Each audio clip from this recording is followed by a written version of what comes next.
Welcome to our channel. Today we how to transfer files to Box Drive and manage version history, full guide step by step clearly. To transfer files to Box Drive, start by downloading and installing Box Drive on your computer. Open Box Drive after installation. Sign in with your Box account credentials. Once you're logged in, locate the files you wish to transfer on your computer. Drag and drop these files directly into the Box Drive folder.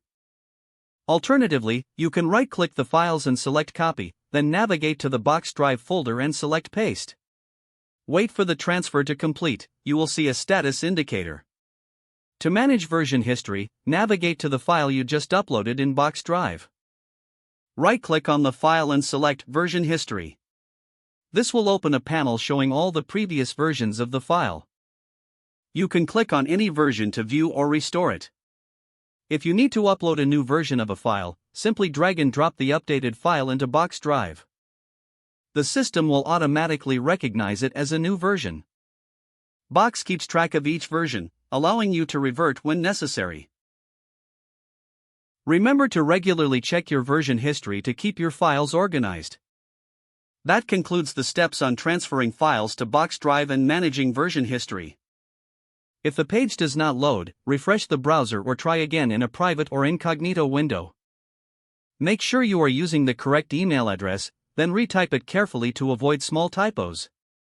If your password is not accepted, use the reset option and create a new strong password you can remember. Check your spam folder for verification or security emails, then complete any requested confirmation steps. Enable two-factor authentication if available to improve account security and reduce unauthorized access risk. After signing in, review your profile details so your contact information and settings are accurate and current.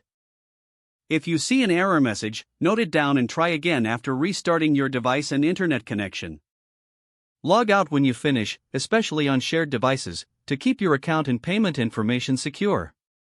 If the page does not load, refresh the browser or try again in a private or incognito window.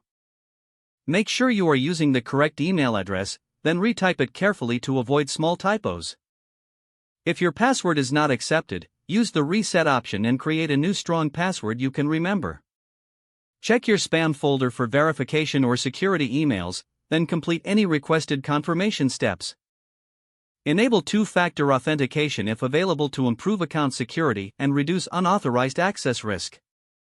After signing in, review your profile details so your contact information and settings are accurate and current. Don't forget to like this video and subscribe to our channel for more step-by-step tech guides.